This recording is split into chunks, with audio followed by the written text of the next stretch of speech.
Welcome to Nasdaq TradeTalks, where we meet with the top thought leaders and strategists in emerging technologies, digital assets, a regulatory landscape, and capital markets. This segment is presented by Charles Schwab. I'm your host, Jill Malandrino, and joining me on the desk at the Nasdaq market site, we have Jason Albert, Global Chief Privacy Officer of Nasdaq-listed ADP, Marci Rozen, Senior Legal Director at ZwillGen, and Morgan Jones, Partner with the Transactions and Cybersecurity and Data Privacy Groups at Brown Rudnick. We are here to discuss why data governance is more challenging in today's environment and implementing frameworks that balance AI innovation and support compliance with evolving privacy regulations. It's great to have all of you with us. Great Welcome to Trade Talks. And for having me. Jason, you've been on the show for a number of years. And the data governance environment, particularly with the impact of AI, has it's evolved in ways quicker than I think any of us have expected. Exactly, right? In November 2022, we had ChatGPT really come on the forefront, and now we're seeing people with a number of these generative AI tools, and they're expanding to agentic AI, and all this just increases the data governance challenge, because not only do you have to worry about data quality, which we always had to, or worry about data privacy, but how's data being used in these tools? How are these tools going to process that data? What are their capabilities? And so as technology continues to evolve and we can do things that we couldn't do previously, it becomes even more important for us to understand how data is used to make sure that we have the appropriate controls and protection support. Yeah, and Marci, let's take a step back for a moment here when we think about data governance as a whole. It's different for different types of companies as well. Yeah, absolutely. I think it's important to understand that data governance is not one thing. There shouldn't be such thing as a data governance policy, or it would be a super long document. Data governance is a program, a framework that governs data throughout its life cycle. So of course, that's going to look different for companies that collect different kinds of data in different industries. It's really going to be a suite of policies, trainings, and other programs and procedures to help manage data throughout its life cycle. What about legal's role in the age of AI as you're trying to advise clients in what's a rapidly moving technological environment? Yeah, it's a great question, and thank you for having me today. Legal's role is, I think, twofold. One, we have to advise and protect our clients, and we do that in three different ways. The first way is we advise them on the ever-evolving regulatory landscape, and then we move into helping them get the necessary rights that they need in order to use the AI properly, whether that's data rights, whether that's IP rights when they're in licensing, and then we have to protect them or help them in the event of a security incident or breach. Because AI can be prone in certain instances to breaches, and we have to help them respond when that happens. But the other side of the coin is legal. We have to keep up ourselves. Clients are demanding it. We have to be familiar that we have to play with the AI. We have to use it in the ways that are compliant with our legal and ethical responsibilities, particularly confidentiality and preserving privilege. Yeah. Well, Jason, one of the key challenges too is that the regulatory regimes globally all have different types of frameworks. So when you're thinking about your governance framework to remain in compliance and also adhere to these evolving privacy regulations and safeguarding sensitive customer data, that certainly adds to the complexity of it. It does, right? We have privacy laws all over the world. The last time I looked, I think like 140 countries have privacy laws, and now we have AI laws like the EU AI Act, like Colorado's new law.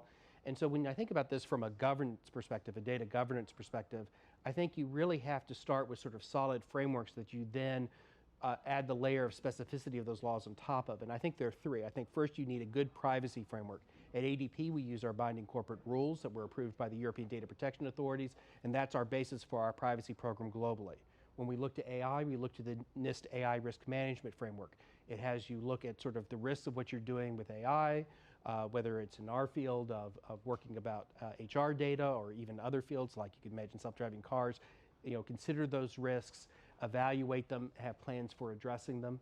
And then third, there's this overlay of standards where you can have these standards with third-party auditors to come in. There's ISO 27701 that we adhere to in the context of privacy, and now there's a new 42001 on AI as well. And so if you have that sort of standards framework, an AI framework, and a privacy framework together, you can establish a very effective data governance regime.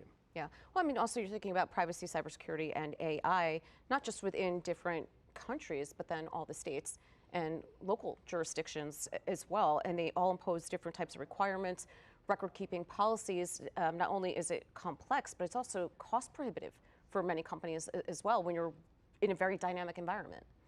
Yeah, absolutely. All of these laws are very different, and it makes it challenging from a compliance perspective to tweak your programs, your disclosures to meet the needs of every single one. There are some commonalities, though, that are common throughout these frameworks and legal regimes. And I think using those as the basis for which to build your data governance, privacy, AI frameworks is going to be kind of your guiding light in building those privacy programs and data governance programs that you need. So, for example, if GDPR, right, which is probably one of the more stringent governance and privacy regimes in the world, why not just almost blanket? If we can adhere to that and it has, you know, the highest restrictions, then we should kind of be set elsewhere. Or is that simplifying it too much? Well, that is kind of the beginning principle of a framework, right? You find the more stringent obligations and you use that in considering what you actually do as a company, as we were saying. You have to tailor it to what you do and the data that you use and collect. But I frequently advise to start with the GDPR when it applies to my clients and work your way down. I mean, you look at the GDPR, you look at the CCPA, some of those things do not overlap, and it lets you make a comprehensive privacy framework that can be applied to AI as well. Yeah, exactly. I mean, that's why we start with our BCRs, which are, again, you know, based to enable compliance with GDPR.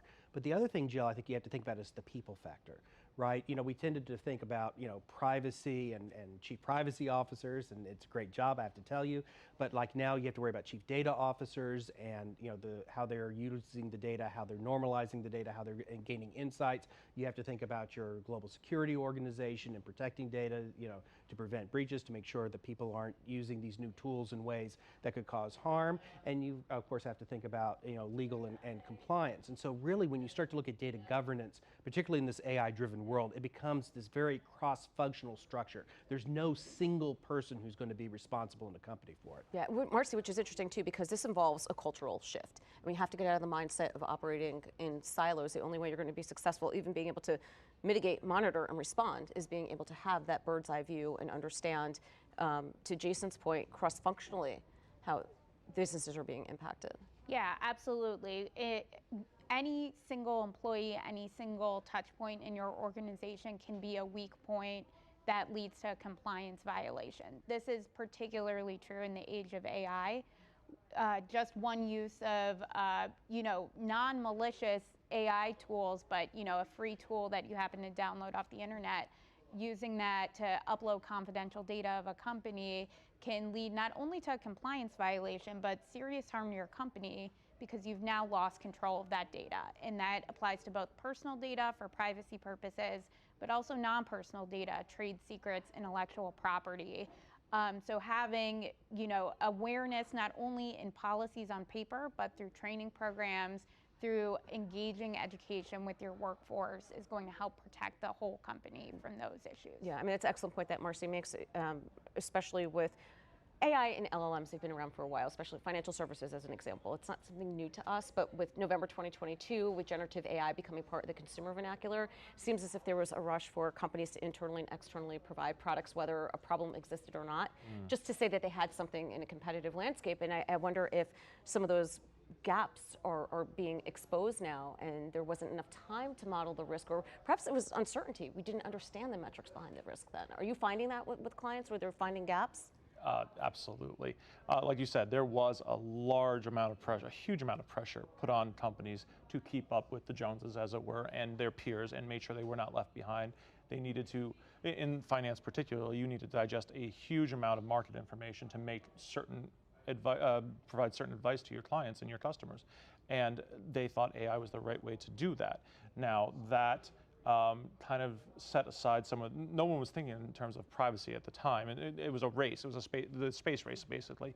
And nobody was considering, am I going to be able to delete this data in compliance with different privacy laws or honor the opt-out laws, the rights of opt-out, or anything else that really is embedded in privacy laws that also reads on the AI usage. Yeah. So they're trying to fix it now, a lot of them. So Jason, here's an interesting question. As a practitioner, of course, you know, ADP, Nasdaq 100 company, you know, one of the largest companies that we have listed on Nasdaq.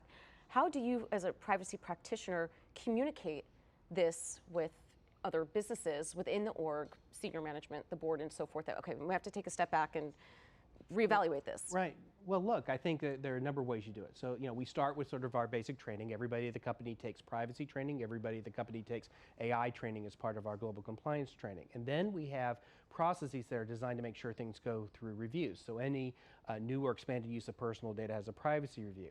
When generative AI came out, we established a generative AI review process. Again, cross-functional. Our chief data office coordinates it. I participate from a privacy perspective. Legal participates. Security participates. And we evaluate projects both at the start and when they go into production. And that way we can help share those norms, make sure that they're taking the steps that they need to make sure that we protect the company and its data, but still enable innovation and enable things to come into product or internal use quickly, because it is important to realize the benefits of this technology. It's going to be transformative.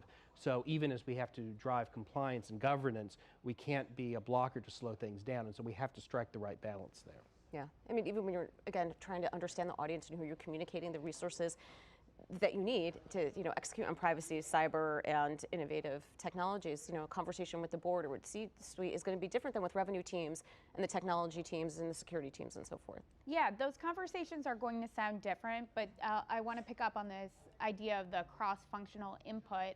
I think that's important not only to make the policies, but to understand what your risks are. Right. If you don't know how your employees on different teams throughout a company want to use AI, how they want to retain data, what systems they want to use, you're not going to know where those points are where they're going to try to push the boundaries. Ideally, you'd have all those inputs to assess your risks and then build policies around those risks and those operational goals as well. Yeah, well, you made an earlier point that it might not be malintent, but someone's using a generative AI function to help them ideate. And it's not like they, access a piece of confidential data and put it in there. It might have been completely, with no intention of creating some sort of breach or incident, because everyone's learning about these tools as we go along. And I think, rushing to get some of these products out there could have been a vulnerability that might have been avoided if to your point, a program was in place to understand the needs versus throw, what's at the wall and see what sticks. Right, this is why I think AI training needs to become as commonplace as security and privacy training at companies. Employees need to understand that, again, once you submit something to AI, unless there is a contractual framework in place, the company loses control of that data. And also, they need to understand that the outputs of AI need to be subject to certain kinds of review and are appropriate for certain use cases and not others. Right, and it also can't be where every single employee gets every single tool, right? If you're not using certain tools in your day-to-day, why even have access to it and open up a vulnerability? 100%. And it all stems to the training that they should receive. Just with privacy, you have to have tailored training based on your expected performance and what your goals are within your position. Same thing with AI. If you truly do not need access to the AI, you shouldn't really be using it for anything official or for the company.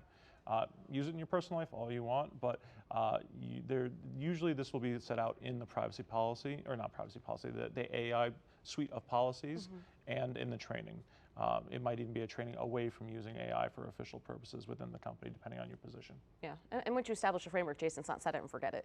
No, it's a dynamic environment. You have to reevaluate it, right? As I mentioned, like agentic AI is coming to the fore. It poses sort of new and different issues. I'm going to set off this agent. It's going to go be able to, as we were talking, book a holiday for me. I say I want to go take a weekend trip to Paris. I come home. I'm going to have hotel reservations. I'm going to have a flight. I'm going to have a car. And if it's making those types of decisions, then I'm not providing sort of the human oversight that I would provide in response to, say, a ChatGPT query. You have different risks that you have to evaluate when you do that. So you can't just, it's not a static goal, because technology continues to evolve, right? And that's the thing the data governance has to stay ahead of. Yeah, and it's not even just limiting access to employees. It's also about categorizing your data and minimizing just how much you're using, again, to limit any vulnerabilities that you have control over that. Yeah, absolutely. That's the entry point of your data governance program, is data collection. The more data you have, the harder it's going to be to manage. And there are various privacy laws that say, hey, don't collect more personal data than you need. So you should be managing the collection and limiting it to specific purposes.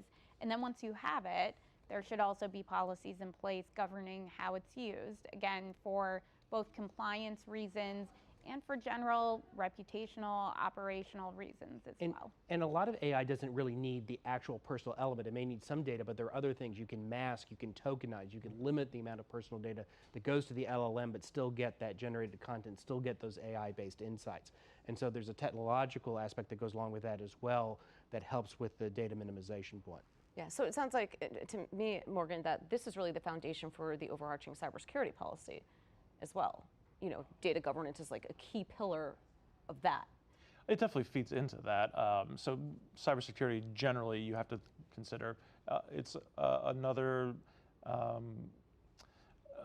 multi-factor consideration. Right. You have to look at what's going in, what's going out, what your third-party vendors are doing, and what they're able to access and let into your system or take out of your system. And AI is so massive and all-encompassing that it can do a lot of damage. It can also do a lot of good if you use it in a defensive strategy, but it can also be used to deploy a lot of really nasty software that's out there. And it is made tracking that and catching it a lot harder for the average person who's not focusing on security all day, because you don't have those little typos or awkward spellings that we used to associate as coming from a different part of the world and using limited English skills, trying to get us to do something to help them invade the systems. Would you say that enterprises on the most part have an effective governance plan in place, or there's still a lot of work, or just things they don't know, the unknown? I think everyone's trying their best, right. But there's when I talk about cybersecurity, I always talk about the threat actors, the bad actors, being usually a few steps ahead. They're at the forefront of development and coding, and how to socially engineer different cyber attacks, and everyone else is playing catch up. So everyone's doing their best, they're using best practices, but it's still not always going to be a perfect scenario. Yeah. Do you think getting a privacy framework in place, a legislative piece of AI or a privacy framework in place, will help companies in terms of how to operate in these environments? Look, I think legislative frameworks help companies in the sense that technology is not this inexorable force acting on society. It's society who determines how technology is used, and a legislative framework is an expression of that. That said, look, having a federal framework around AI or a federal framework around privacy would be helpful, because right now we have a lot of divergence among state laws, and even if you have a program based on sort of common standards and common principles, it does complicate compliance, because then you have to tweak them here and there depending on sort of the specifics of the particular state or jurisdiction. So, and then the other thing is, and this is a challenge with regulation generally, is how do you balance making sure you have the appropriate controls and oversight, because that's important, without stifling innovation or foreclosing new things that you can't see at the time. And so it ends up being this very delicate dance in a way. Yeah. To wrap up here, Marci, would it be almost sectoral, the framework, or is there an opportunity to get somewhat of a blanket framework in place?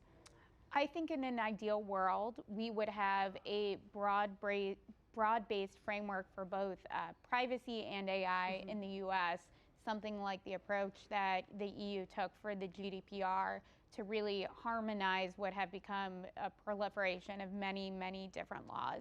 Whether that's realistic in the current legislative environment, probably not. We haven't even been able to get a federal breach notification law in place, despite people saying we've needed that for 2 decades.